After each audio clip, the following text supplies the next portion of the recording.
What's going on, everybody? Welcome back to another episode of JohnnyVTV Live. Join with me, my boy Kyle Donnelly. Our good friend Nick Durst is seemingly having a little trouble getting in. So when he joins in, a little technical difficulty. A little bit. It'll be the three amigos. And Kyle, you just pieced on. So we're off to a hot start tonight. Cam's back. I got it. I'm here. So, yeah, while we wait for Nick, how was your weekend, man? How'd it go? Hey, another weekend, just another laid back weekend, but big week for Tennessee, getting to, do the thing, get a big win at home. Unfortunately, though, they killed me in a parlay. They let up the backdoor cover at the end. Yeah, that burned me. That burned me a little bit on my 3-team parlay. So, yeah, they got the win and everything, but it really burned me that my favorite team as well burned me, and it was the Patriots and Packers that just covered with no problem. So, yeah. I gotta be honest, man. The Rams, what a surprise. I mean, we'll get into that later, but what a surprise with the Rams. New Orleans should have won that game. That one of the touchdown drives, I think it was in the first half. Literally, the refs were doing every single possible thing they could interception do. that ended up being a pass interference in the end zone, right? Or yeah, no, I'm sorry, roughing the passer.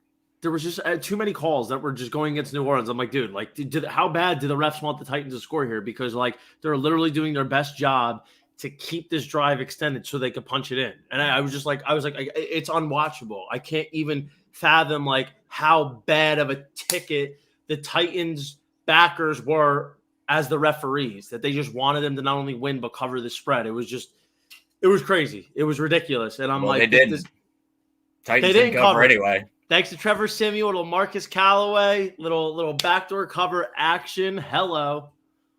But always fear the backdoor cover. They know what they're talking about in Vegas, right? Yeah. You know what, though? That was one of my few good plays of the week was New Orleans +3. I thought it was looking good. I'm surprised a little bit that it jumped right before kickoff. It was right at 12 to 12:15. It was at 2.5, and then it jumped to 3. Did it jump to 3? It jumped to 3. Yeah, it was at 2.5 on FanDuel when I was looking at it, and then when I was going to put it in, it had jumped to 3. So, got to be quick with it. Yeah, be quicker than exactly. Get the key number here. So I guess started off aside from Tennessee, what was your reactions to Week 10? What stood out to you? Well, I think like I just mentioned, the Rams. I mean, what's going on? What's going on with them over there? I mean, it's is it time to hit the panic button? Has it become that point? I mean, Odell did not look happy on the sideline. He looked like he was ready to go back to, causing his problems on the sideline. Look, and as far as the Green Bay matchup goes, I love seeing Russell Wilson come back from injury. I think he really needs to be playing, to be, keeping Seattle relevant, and also he's a staple as far as one of the premier quarterbacks in the league that everybody likes to watch. So unfortunately, he didn't really get off to a great start in Lambeau. He hasn't ever really played well in Lambeau. I think he's now 4-7 in Lambeau, and it's just not good for Russell Wilson there. But he should probably get off the schneid this week, I would say. Well, you know what?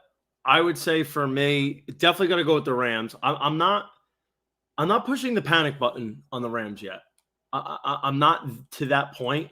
I'm concerned a little bit because, and even reading reports, that there's growing perception around the league that the Rams do not like and are going to continue to struggle with teams that are physical and come at you. Kind of how Tampa Bay struggled with that last year is kind of how the Rams are. Now, if you look at the Rams, look at the way they're made up and the way they're built. They're very star-studded. They're la-di-da Hollywood. They love to just do everything in flamboyant, flaming fashion. And they're not a team except for an Aaron Donald or a Ramsey that just seem like they're that team that wants to come at and just pop you right in. No, right they're in very the flashy about it, right? They're flashy, yeah, man. So that's one concern. And look at the Titans. The Titans are not that good of a team, especially without Derrick Henry. But they play fundamentally well. That's the one thing about them. They play fundamentally well. But just look at the way they were playing against the Rams. Then look at the Niners, bro. The Niners had no business being in that game. And every single possible thing that could go wrong for the Rams did. And I don't understand why. Where's this great secondary of the Rams that should have shut down San Francisco's passing game that's basically been inept all season? We got to bring our boy Nick in. What's up, buddy? How we doing? How we doing, Nick? What guys? Here we go. We got a little connection major technical here. I don't know what's going on, but yeah. So listen. First, I want to say, Kyle, how'd you like that Chris Kreider shootout win against the Rangers? I didn't like it, Nick. Thank you very much. But PK Subban, I haven't seen the hit. I haven't seen the hit yet with PK, but I got to look at it because I got to be fair about, dirty hits or whatnot. And if it's dirty, I'm not going to like it by PK, and I'll be fair.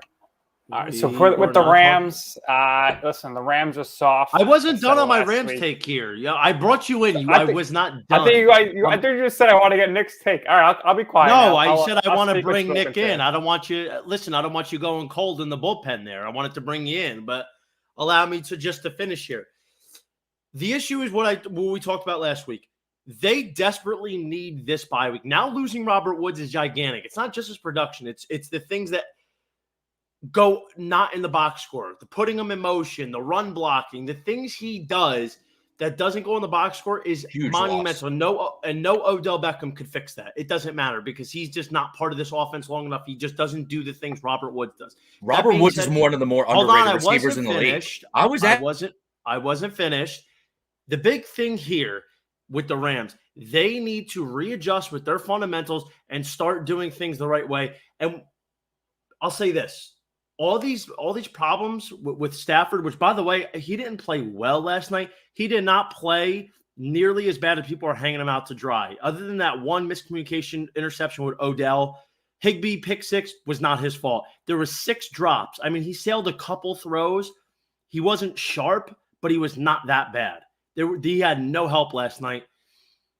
But this bye couldn't have come at a better time. They need to really, readjust here. So now, I just wanted a little point that Robert Woods is a key part of that lineup. He's one of the more underrated receivers in the NFL. I love me some Robert Woods. Don't get me wrong. That's why I think, like what you were saying, is that's going to be a huge detriment to that offense now that he's gone, especially on Friday. That was a huge loss to happen late in the week like that.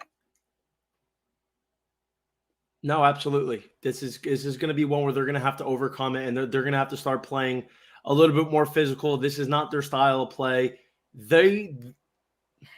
I'm not going to say they're done. I'm not going to overreact here. They're not playing fundamentally well. Listen. Yeah, still a playoff team for sure.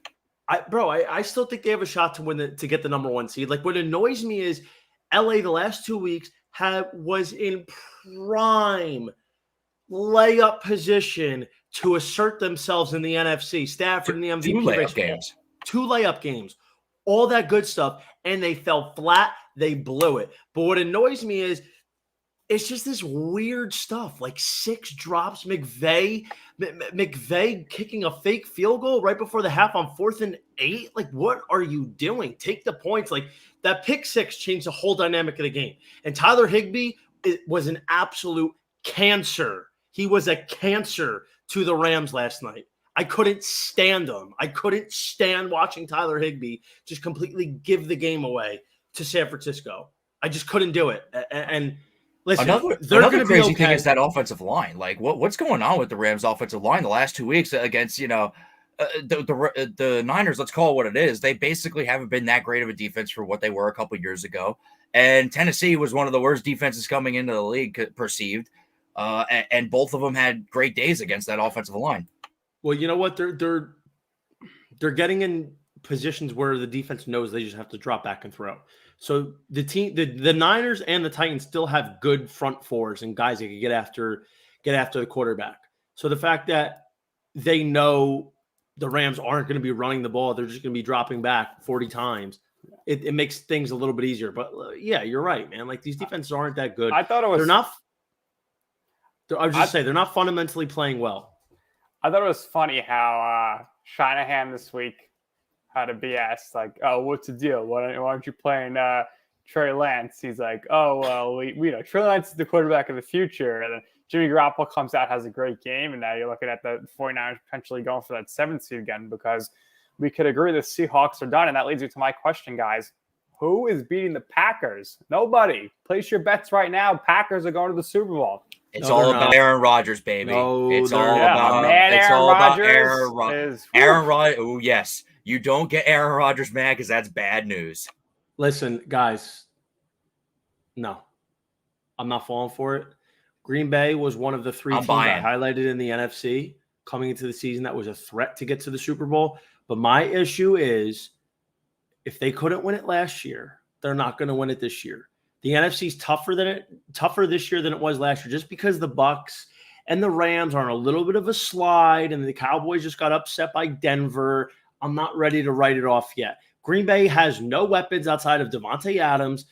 Aaron Jones sprained MCL. We don't know how long he's going to be out for. Yes, I'm excited about A.J. Dillon. Their defense looks a little bit better, but I'm not sold on them yet. I'm just not. I like what they're doing, and I think they're a good football team that's going to win some games in the postseason, but I'm not ready to go there yet because guess what? If Green Bay's got to face Tampa, and by some miracle, if Green Bay has to come down to face the Bucs in Florida, I'm writing up another W for Tampa Bay because we know Aaron Rodgers, he doesn't play well in Florida, but the Green Bay team just doesn't match up well with Tampa. Tampa's not playing good football right now for sure, but look at them last year. They didn't get hot till about week 13.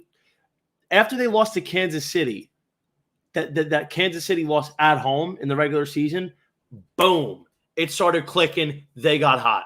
So Tampa Bay starting to get healthy. I'm not worried about them. The Rams, same thing. Like I think the Rams are going to be okay. I think they're going to be fine. They're going to figure it out. This is a big rest week. Big Stafford. The Rams get the Packers off the bye, so that'll be. It's going to be that's going to be a big game determining seeding. I 100% agree. That's going to be a monster game. But let's also not forget Matthew Stafford spent a lot of time in Detroit, and yes, he played indoors. He had to go on the road to Minnesota a couple times. I mean, also he had to go to Green Bay. He always Green Bay. He had to go to Green Bay. He had to go to Chicago. So he's used to playing in the cold. I think the Rams need to focus on first winning the division before they worry about going for the 1 seed. And the Cardinals, they need to get Murray back. I don't know what his status is, but they need him. I got to be honest, Kyler Murray's. I think even when he comes back, which there's a chance they sit him this week because their bye is next week.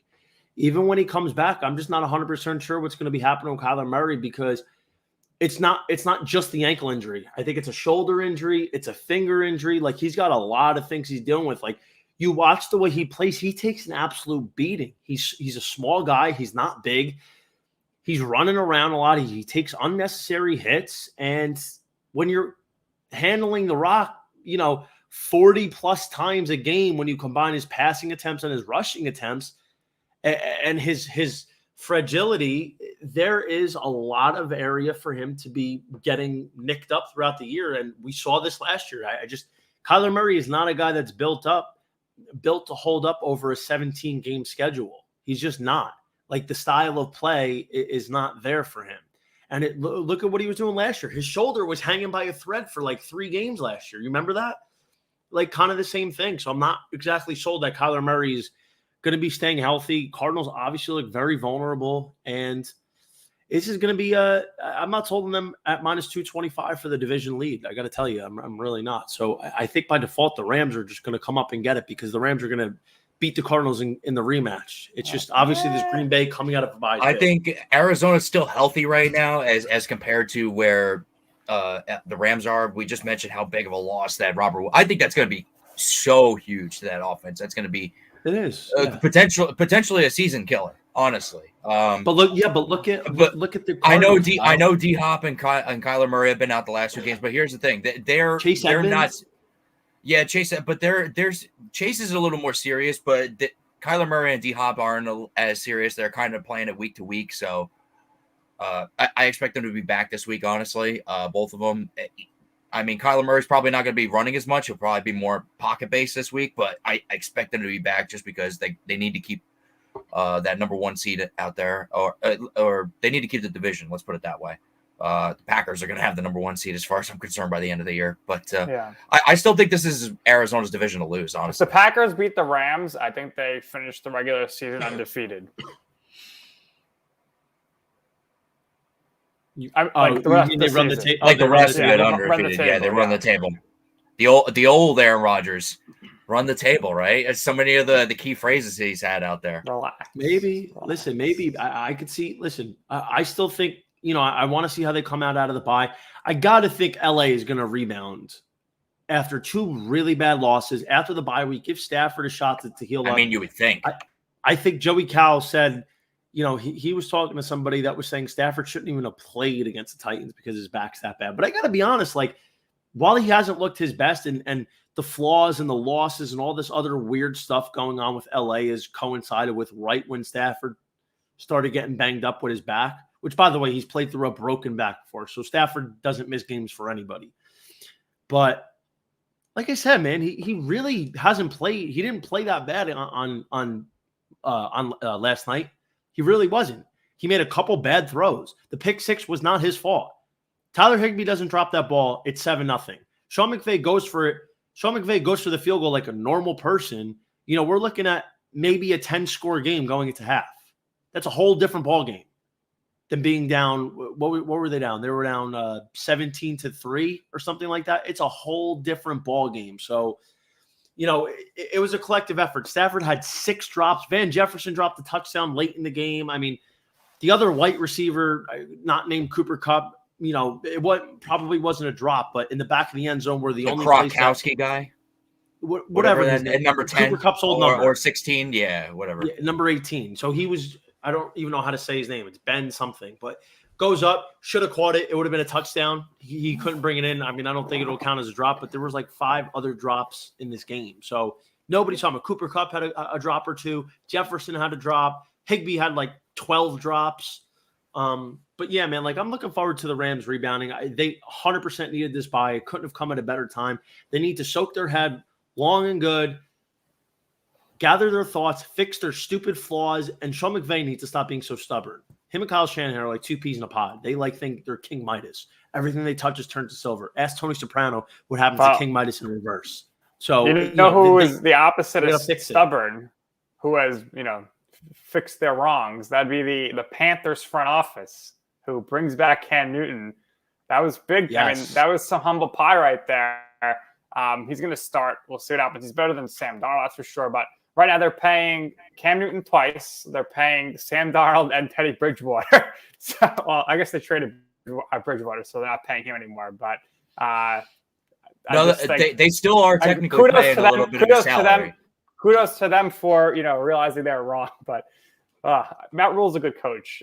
That was smart to get him into the action right away. I don't think the Panthers. Lost you, buddy.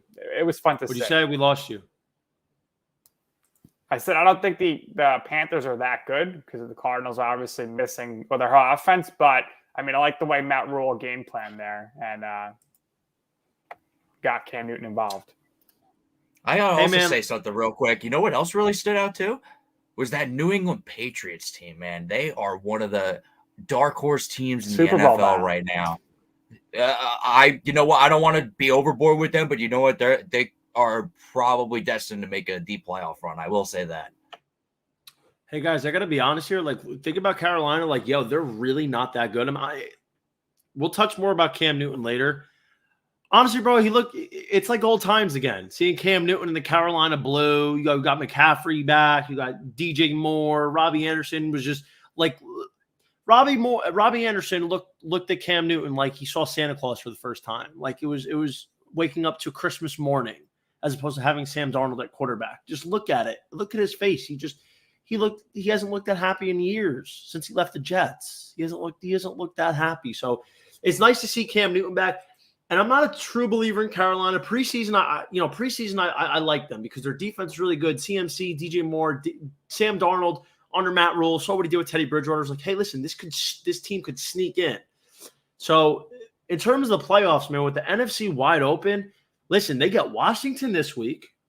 They get the Dolphins next week. They get the Falcons the week after. Let's say they win those 3 games, which is very possible. They're 8-5. Then they run into a little bit of a gauntlet with the last 4 games with the Bills, the Bucks twice, and the Saints. If by some miracle they could squeeze out a win versus either the Bucks or the Saints and have 9 wins, they have a realistic shot of sneaking in that 7 seed. Like, of course, things could go sideways for Carolina because they're really not that good. Their defense is good. And quickly, like, it was great seeing Christian McCaffrey back. Like, Defense travels, though, like, and is good later on in the season and in the playoffs. Yeah, but we got to see the health of think, McCaffrey. The whole team goes as McCaffrey's going. And like, I agree with that, John. But I think that they really made a good push, especially this week. Cam Newton getting back in the fold, like they said. I think this is really going to change the face of this team. I don't believe them as a playoff team. I don't.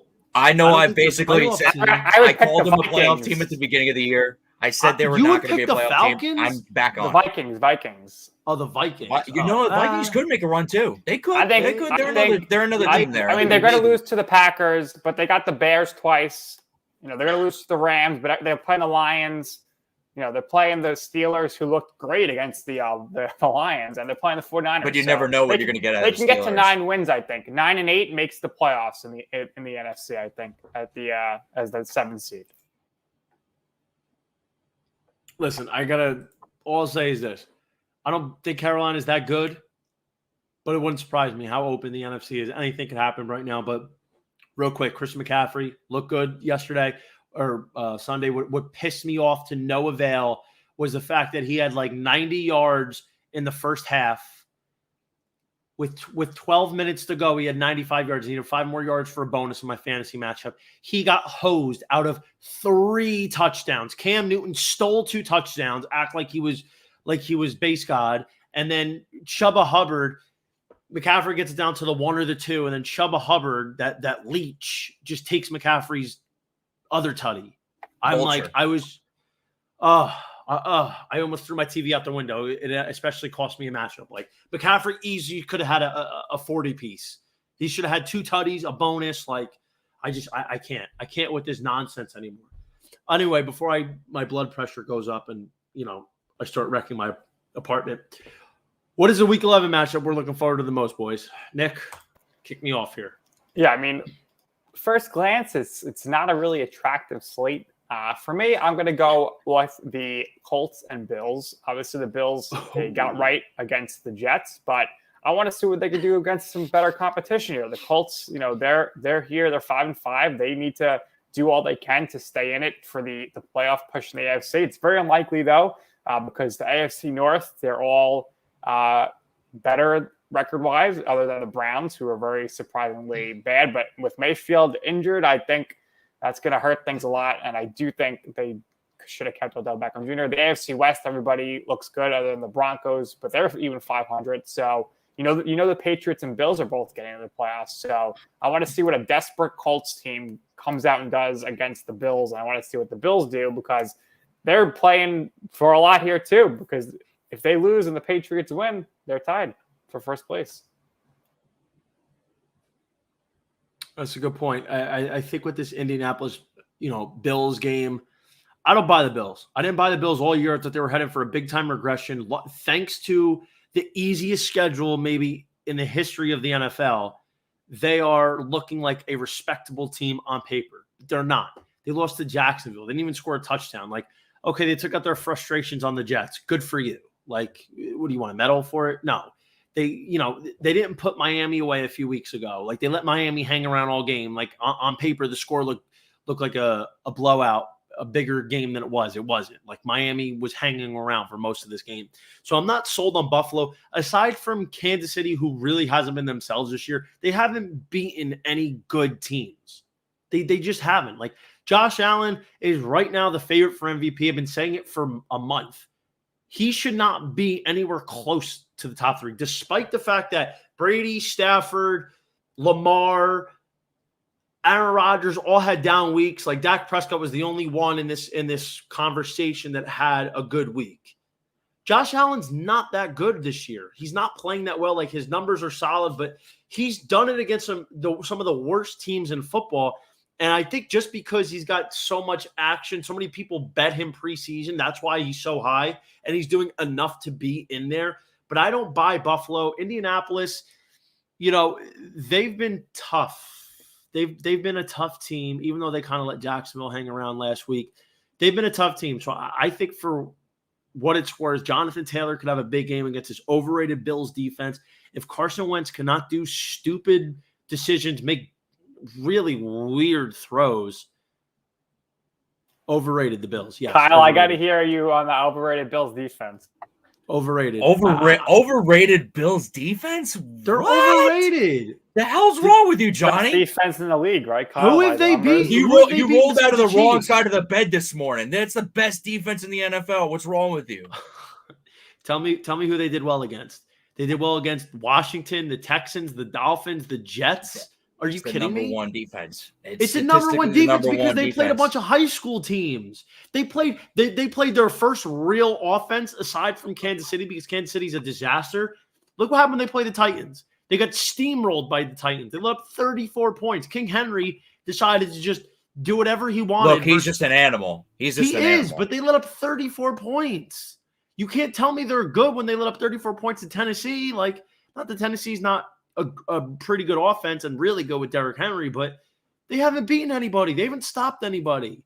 They have left me no impression like to think that they are a formidable defense in real life when they're having to play some of the big boys. Nick, you know what that sounds like to me? That sounds like somebody that's bet on the Bills quite a few times this year to cover the number and hasn't. I haven't. I actually haven't. I haven't think bet the on the Bills Bills at all. probably covered a lot other than against the Jaguars.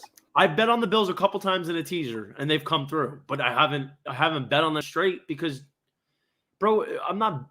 Every week they're a 14-point favorite because they're playing Miami or they're playing Jacksonville, they're playing the Jets or they're playing the Texans or they're playing Miami. Like I don't buy them, dude. I really don't.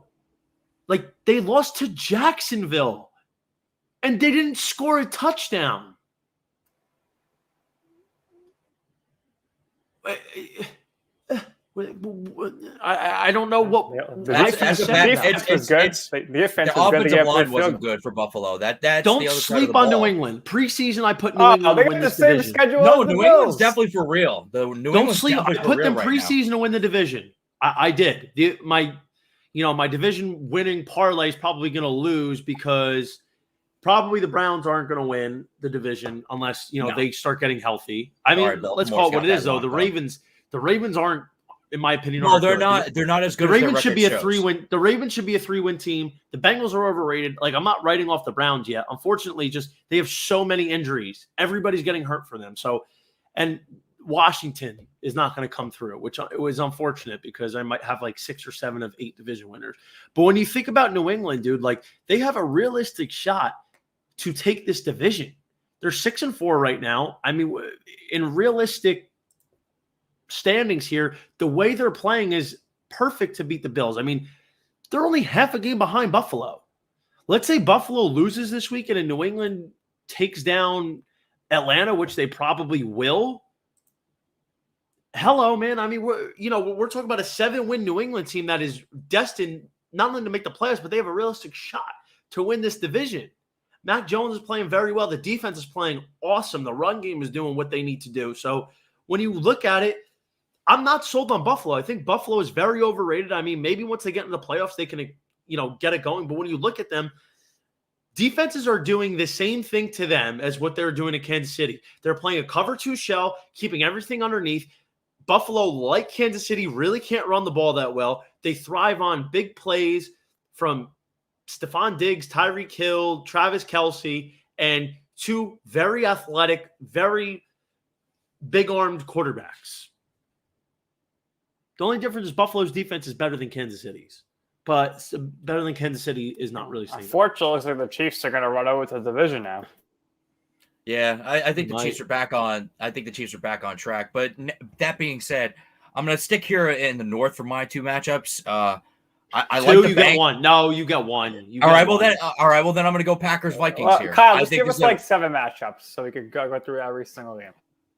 Well, I wanted to touch on the Bengals Raiders, but I won't now. But it's going to be Green Bay and Minnesota for me now because that's a huge matchup in the North up there.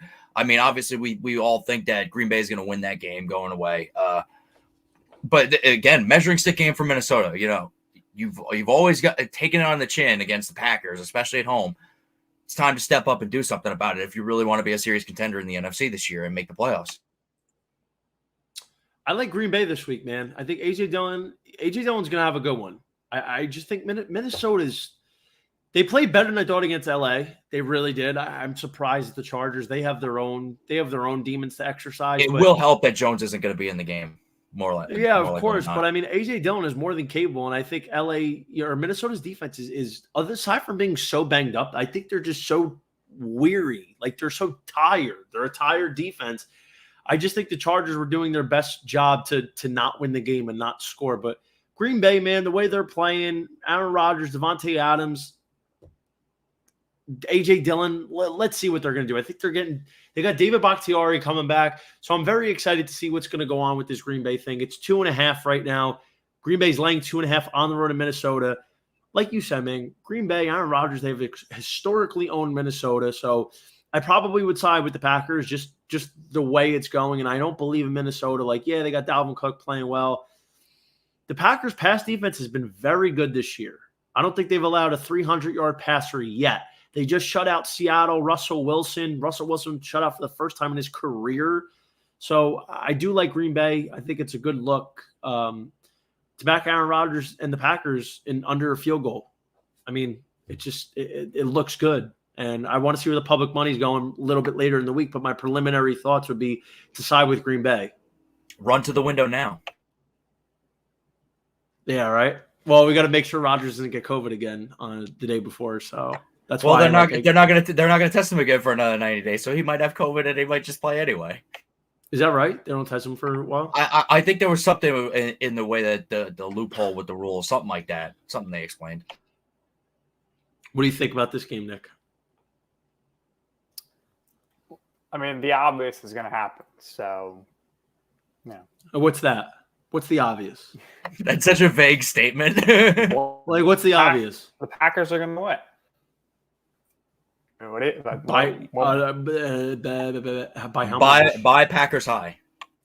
What's 7. the line right now? 2.5. Don't you listen? 2.5. Yeah, the Packers will win by 14. Wow. 14. Whoa, outwin by the Packers, he says. Wait, let's take the alternate spread on this one. The Packers by 14. I'm going to run to the window now and catch that one. Yeah, really, no kidding. Imagine the odds you get on that Aaron one. Rodgers. Can't stop this guy. Love the attitude there, Nick. I mean, I agree with you wholeheartedly. Aaron Rodgers is one of my favorite quarterbacks to watch play, man. He's something special out there for sure.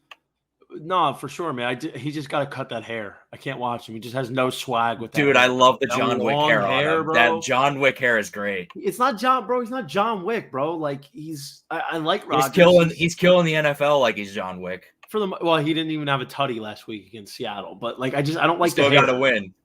The hair just doesn't look good to me. But I mean, listen, you throw 3 touchdowns a week, you could do whatever you can wear whatever you want. But I would say the game that I'm looking forward to has got to be the Cowboys Chiefs. I mean, this is the marquee game. I don't know why the NFL didn't put this one as a Sunday night game. Instead, it's the Steelers Chargers coming into the season. Like, how do you think the Steelers are going to be that good? Like, I don't. That to me doesn't make any sense. But I'm excited for this one. Flex this game. They can't flex this one. You know what? I don't think they can. I don't think they can start flexing until a little later. This game's on Fox, a 4:25 game, isn't it? So I mean, that's a good slot. That'll be game of the weekend. Yeah, but I want a Sunday night game. But in any case, Dallas, a big win coming off Atlanta. Like, I'm not surprised. I mean, I didn't want any part of that game on paper. Dallas, Atlanta. KC also rebounded. Are they back? Both teams put up 40 pieces. Mahomes, 4 Bills, 5 tutties. Like, are we finally seeing these two teams back on track, especially with Kansas City? You know, it's under a field goal right now. They're at home. Kansas City is 0-9 ATS in their last 9 home games against the spread. They're 0-5 this season ATS. They're only 3-2 straight up. Like, they beat, the Packers without Aaron Rodgers. They beat the Giants. They're not really convinced me yet.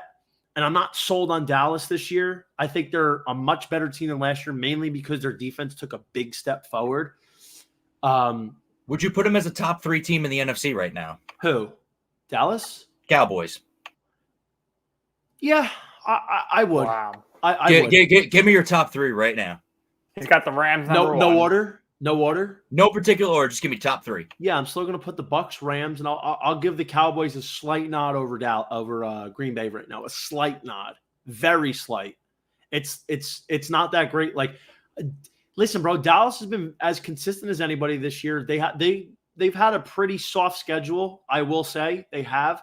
But front to back, their defense is much better, in my opinion, than Green Bay's. Their offense is more well-rounded. I mean, God forbid, Rodgers, Devontae Adams, one of them goes down. Like it's a much different story. I'm still not 100% sold on Dallas for the rest of the year. Like, getting to the Super Bowl, I really wasn't. I am impressed with them, but I like Kansas City coming into it this week. I think if you're going to buy, now is the time to buy Patrick Mahomes for an MVP ticket. I'll put it to you guys this way. Heading into Sunday night, right before the game on PointsBet, Patrick Mahomes was plus 5,000 for the MVP. After he did what he did, he dropped to plus 3,000 Monday morning. A day later, plus 1,400 on PointsBet. Pregame Sunday night, he moved from plus 5,000. Like 36-1 he moved. To currently plus 1,400. And if he comes out and has a 300-yard, 3 passing touchdown game against Dallas, he's going to go up even further. So if you're going to put a Patrick Mahomes ticket in, now's the time. Before this week, I'm going to do it myself. I'm really upset with myself I didn't do it yesterday. I called my dad. I was like, Dad, Mahomes is 3,001, plus 3,000. I need 30-1. That's really good. Yeah, and I was sick about it. And now I lost so much value, but there's still a lot of value to be had. The Chiefs, the time is now, because let me tell you something. The AFC is wide open. Mahomes statistically is still up there with every quarterback in the NFL, leading most categories, top 3 at least. Is he still leading in picks? He is. But I mean, bro, if Mahomes is top 2 in yards, passing touchdowns. That offense has plenty of talent. If they get rolling, look out. Yeah. So now is the time to put an MVP ticket got to go with for Brady, Mahomes. I think. Listen, maybe, but you never know. You never know. You don't bet against Jordan. You don't bet against Brady. I'm excited to see what Aaron Rodgers does the rest of the season. But I think it's going to come down to those two guys, but we'll see. I think Rodgers is more of a case than Josh Allen does. Way more. For sure, Aaron Rodgers more than Josh Allen by far. That's not even close as far as let's also not write off Matthew Stafford because he had a couple subpar games. Like, he's still leading the league. He's still up there. He's a top 5 candidate. Don't get me wrong. Top 5. He's still top. He's top 3 at lowest. Like, yeah, but they're underperforming right now, and he's healthy. So they're 7-3. Like, I get it. But we talked about how they had 2 layup games that they should have won. At least split them. At least split them. I'm 100% in agreement with you. But listen, like, if they come back out against Green Bay and they go on a tear, like, bro, I'm not going to hold those 2 games against them. Yeah, but that's an if. That's an if, and Green Bay's a lot hotter right now. It is an if. It is. I understand that, but what I'm saying is, like, Green Bay defense is also pretty good too, by the way. It's a 17-game award right now. Like, you couldn't write it the first 8-9 games. Like, you can't do that. But in position as of today, like, Stafford to me is still a top 2-3 candidate at the lowest. Like, you look at it, every MVP candidate had an off game last week except for Dak. And to me, Dak Prescott is on the cusp of top 5. He's on the cusp. Like, I probably have Aaron Rodgers ahead of him. Well, I think, Aaron Rodgers, he threw a pick, but he threw for 292, and that's with 0 days practice and not picking up a ball for 10 days. That's pretty impressive. Yeah, I mean, the thing that's going to hurt Rodgers is statistically he's probably not going to be up there with Brady, Stafford, Prescott, possibly even Lamar Jackson. Like, I don't think Lamar Jackson, the Ravens, to me, if the Ravens are very lucky to be in the position they are. If Justin Tucker doesn't make that field goal, Clyde Edwards-Helaire doesn't fumble the ball against the Chiefs, Indianapolis doesn't start playing prevent defense for the entire second half, the Ravens are a 3-win team right now, in my opinion. That's what I think. That's what I've seen. But to circle back to the Packers, in week 1, obviously that's kind of like an Alcatraz kind of outlier game. That's one where, whatever was going on with that team. And other than Rodgers missing the game against Kansas City, Green Bay has been unstoppable, and Rodgers has been unbelievably clutch in the biggest spots. And that's what the MVP is. It's the most valuable player in getting your team to be the most successful in winning. And Aaron Rodgers the MVP exemplifies that more than anybody else in my mind. The quarterback of the 1 seed is typically whoever gets the MVP. Unfortunately, it's just a quarterback award now. It's sad. Yeah, I mean, Derrick Henry had a real good shot at it this year if he didn't get hurt. Know what? I didn't want to jump on it because I didn't want to jinx anything, but he really had a decent shot till he got hurt. He did 100%. It's going to be one to definitely key in on. It's going to be changing, but there's one certainty. If you're looking to get in on the MVP action, put a slip in. There's nobody better right now than putting a slip in on Patrick Mahomes. So I'm telling you, if he goes for 300 yards, 3 tutties, and a win against the Cowboys on Sunday, you could bet he goes from plus 1,400 to like plus 9, plus 800. You know who's quietly having a fantastic year? He's not going to MVP, but shout out to Kirk Cousins. 18 touchdowns, 2 interceptions. Yeah. He's got like almost like 2,500 yards, something around there. He's playing very well. He's under the radar. It's a shame. The radar well, yeah. Good. Yeah, for sure. The last game, I think, inopportune spots for them. They've just come up small as a team, really. Minnesota should be better than what they are.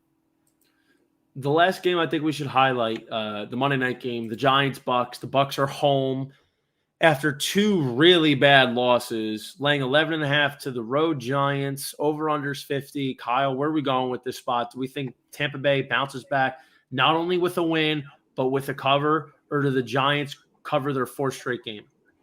Well, also, too, I wanted to point out the Chiefs get the win and cover and over on that last game. But I'm thinking that the Bucks are going to have to bounce back big here. Listen, you come off an embarrassing loss to Washington. Your coach basically calls you all dumb in the post-game press conference. Listen, that's embarrassing for a championship team, so I wouldn't expect anything less for them to come out firing this week. Giants, listen, they need to save. I mean, they're already dead. They're not making the playoffs or anything, but they need to save their season and possibly Joe Judge's job by playing well here and maybe getting a win. I don't think that they're going to play well though against the Bucks. I think the Bucks are probably going to end up getting healthy here in this spot. And I don't know if they cover though, because it is a really big number. I always fear that with a backdoor cover, but you know what? Give me the Bucks with I'm going to say 17 points here, because I just don't know if the Giants are going to be able to match up to the Bucks at all. I think the Bucks are going to come out really, really angry in this game, and they're going to lay it on the Giants. I think it's going to be a big number. Whether or not we get to the over, though, I don't know, because I don't know if the Giants are going to score enough points. Wow. I think you're totally wrong. The Giants match up very well with the Bucks. They played them on Monday Night Football last year. They should have won, and the Bucks will win this game, but certainly not by 11.5. So you could definitely bet the Giants plus 12.5 here to cover. I think it's going to be a low-scoring game. I got to see what my buddy Rob Gronkowski is doing if he's playing. That's the key to the Bucks offense. They've looked horrible offensively since he's been down. I don't know what the deal is with Antonio Brown right now either. So we got to say, I think the Bucks right now, like Johnny mentioned earlier, they really didn't turn it on till last December, and I think it's going to be the same thing this year. So this is a game where it'll be very close. I think the Bucks win because they are the better team, but the Giants do keep this one close. So pick the Giants plus 11.5, but definitely go under here. I don't think either team really is going to have amazing offensive explosion. It'll be an ugly type of Monday Night Football game. So you got a 24-17 game here, Nick, probably. Maybe like a 21-17, 21-14, something like that. 24-20 maybe even. I could see this game going in a similar fashion as it was last year. Nick, you hit the nail on the head. It's pretty much the same team for the most part. Like these teams are pretty much the same, except the Bucks didn't have AB last year. Notice that the Bucks are 5-0 with AB, 1-3 without him this year. He has become such an integral part of their offense. Yeah, Rob Gronkowski in the end zone. Spreads them out. Rob Gronkowski in the end zone. Antonio Brown is just such a big part of what they're doing. So it's really going to hinge on if he plays or not. There's no lopsided action thus far, but I would say it's going to be tough for the Bucks to cover 11.5 at home. And the Giants are notoriously a better road team. They're 14-6 ATS on the road since 2019. And, they're kind of hot in terms of covering. They've covered their last 3 spreads. They're going to get Saquon Barkley back. They did well against the Saints earlier this year on the road. Even off a loss, Brady's 47-22 against the spread in his career. So we know how the Bucs do. Tom Brady does off a loss, but I think they win. 11.5 is a lot to cover. I want to see where the line movement goes. I want to see if Antonio Brown's going to play. Ultimately, tentatively, my early look would be to take the Giants plus 11.5. It's so tough to cover. And Tampa Bay has not looked good. They've beaten up on some really bad teams. They beat up on Miami. They beat up on Chicago. They beat up on really the bottom feeders of the NFL. And you look at the Eagles. So I'm not 100%. But they're still returning 22 starters as returning Super Bowl champs. I'm not 100% sold on what they're doing just yet enough to cover. I think they're going to get there. I was hoping we were going to see it on Sunday against Washington. Their defense couldn't get off the field, which is surprising. Their secondary looked bad. Tom Brady, a couple of these interceptions wasn't his fault. Like one was right off, was it Leonard Fournette's hands? Then the kid Grayson, I think, or Durden. It was bizarre. But I'm looking for the Bucs to bounce back for a win, but I'm just not sure right now that they're going to cover the spread. So as we're wrapping up here, let's get to the Gambling Innings best betting trends of the week. Only one play. We're continuing this trend. I haven't spotted too many teasers. I'll probably throw a 2-team teaser in for this week. Listen, somebody put the Maloik on me. It's been awful, but the things that have been happening are 1 in a million. Like, for example, the Rams fake field goal before the half. It's just really weird stuff happening, but we're going to turn it around. We can't keep me down forever. But let's get off to a hot start this week. I like the Chiefs minus 2.5 at home versus Dallas Cowboys. Even though the Chiefs have been really bad at home, especially against the number over the last 9 games, this season included, I think maybe I'm not ready to say Kansas City is fully 100% back to being themselves, but it was definitely a step in the right direction. Their teams are still going to see how to defend this deep ball, the cover 2 shell, keep Patrick Mahomes patient. There's not enough public money yet for me to say the Chiefs are getting too much. It's still pretty even. I would say that the Chiefs are going to be able to win by 3 at home. If not now, when? Like we saw it against the Raiders. I think this is where we're going to have to see Kansas City finally turn it on. I alluded to it last week. At the end of the Green Bay game, with the game on the line to put it away. I think it was like a 3rd and 10. Mahomes rolls right out of the pocket being chased, makes one of his signature little throws, 15 yards downfield to Tyreek Hill. It was a great play. I was watching the game with my buddy, and I'm like, that might be the flip of the switch that just turns it completely around for Kansas City. So I like the Chiefs minus 2.5 at home versus Dallas Cowboys. I think this is where we're going to see Patrick Mahomes turn up and march towards the MVP. So wrapping up for our Emerge Player of the Night, brought to you by Emerge Sports Group, our boy Jay Hen. We need to get him on soon. Jay Hen, we miss you, buddy. We need you on the show. I decided that we got to go with Cam Newton. What a game Sunday. 2 touchdowns on 8 total touches. He stole 2 goal line scores from McCaffrey. I really wasn't happy about it, but I think this is going to be a good move for Cam. Carolina, this could be what they need to kind of hold it down over the next few weeks.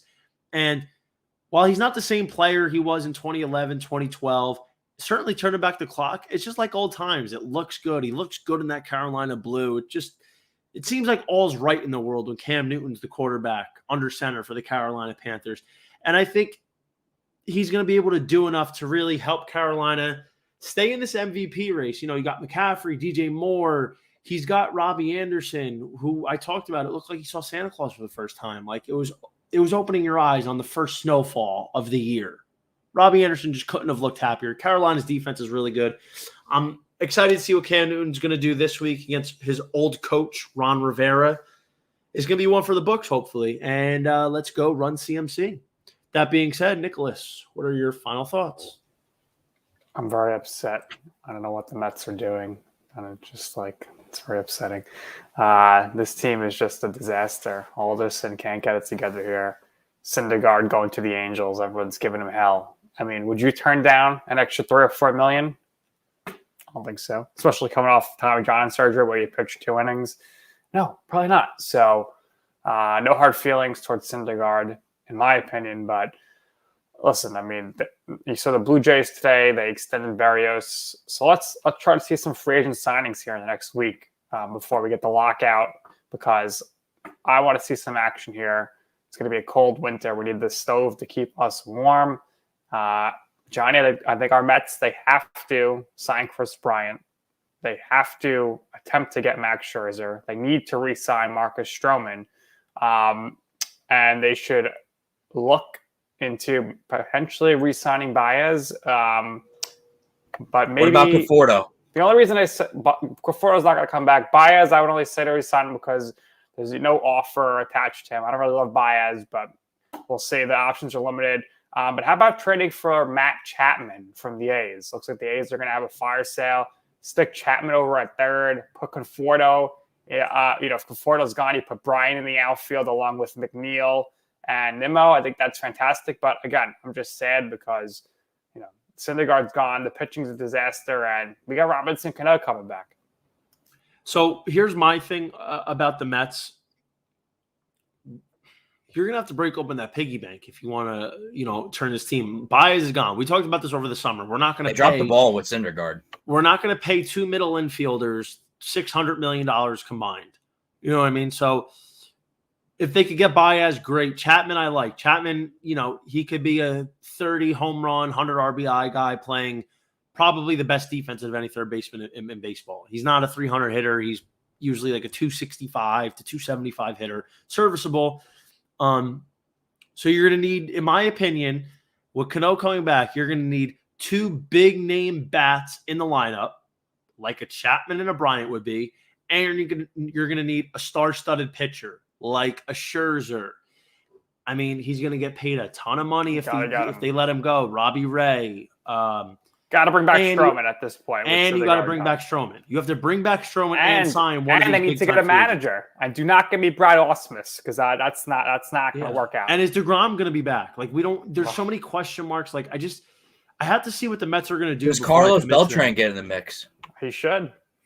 Yeah, there's just too many. There's too many what ifs. I need to see them do because how many guys are they realistically going to sign? 3 big names, One. which would I be think they'll great. get one guy. Yeah, but I'm saying is if they sign 3 big name guys, I don't even know 100% if that's enough. It's not. You need to sign 3 pitchers and then two offensive players, and that's not gonna sign $750 million worth in the offseason. It's not gonna like the guy who to go get, honestly, and I kind of saw this before he went to the Braves because I watched him a lot with Cleveland because I had Cleveland in a handful of bets early in the baseball season. Eddie Rosario, he'd be a perfect guy. Had a great postseason.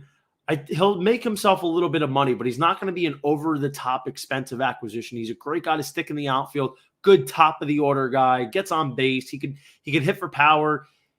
He's one of those guys that I could bear with if we were to get, like, let's say, a more on the big pitching side. Get a Rosario and then get, like, a Bryant or a Chapman or something along those lines. And then you got, obviously. Like Starling Marte at all? The Mets seem to you know what I do? I really do.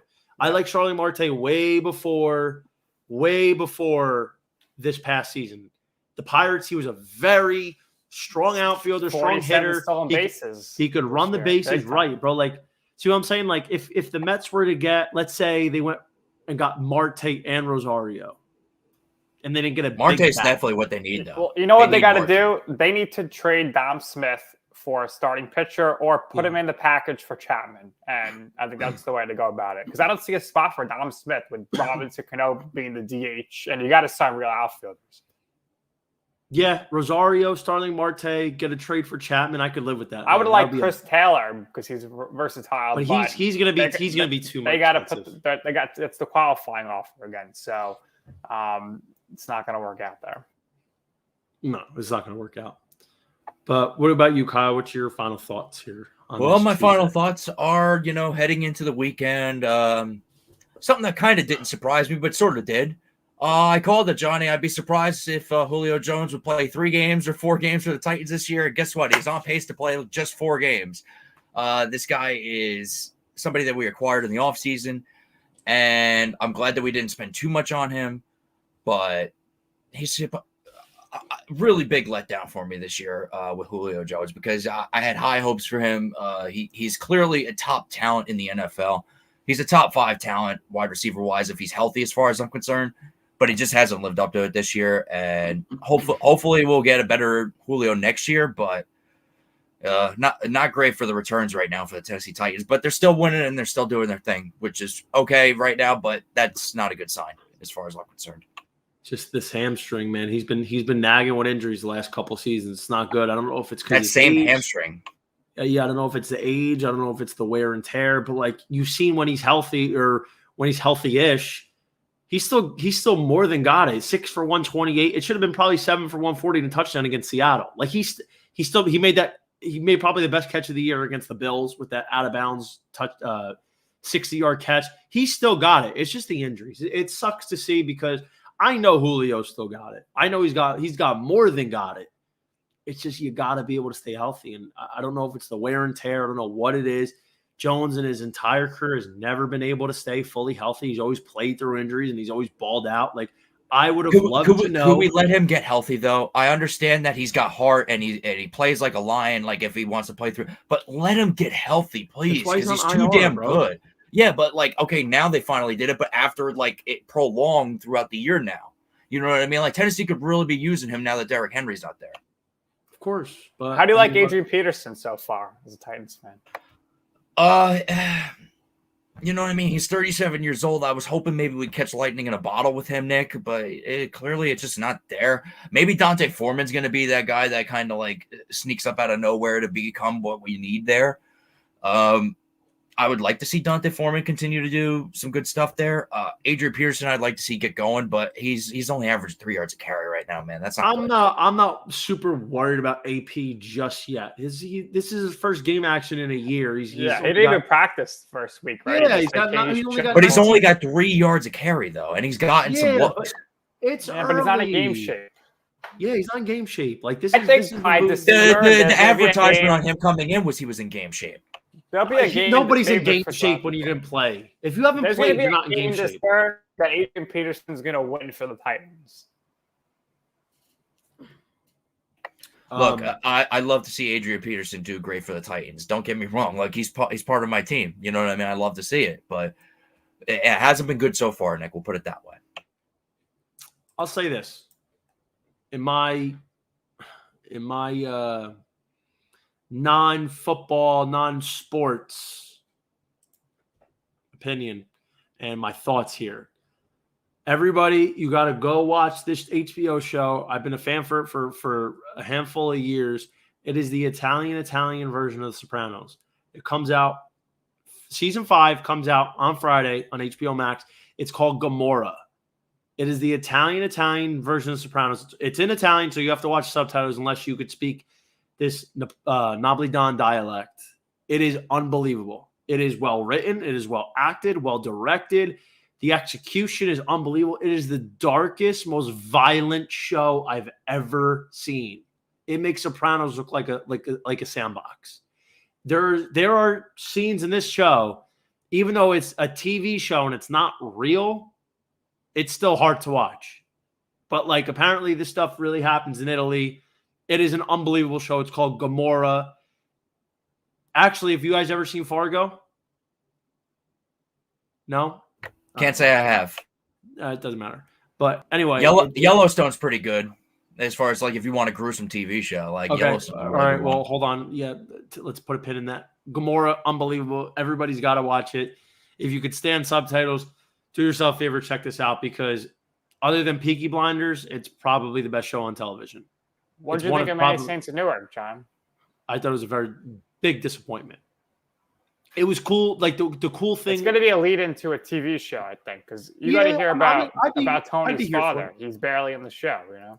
I'd be here for it. I didn't love it. It was all over the place. Like the things they said in the show didn't exactly line up in the movie. The one really cool thing was like that's that's the era my grandparents, my parents, well, not my parents, my grandparents grew up in. Like in Newark, my father, my mother, my dad didn't move out of Newark till he was 25.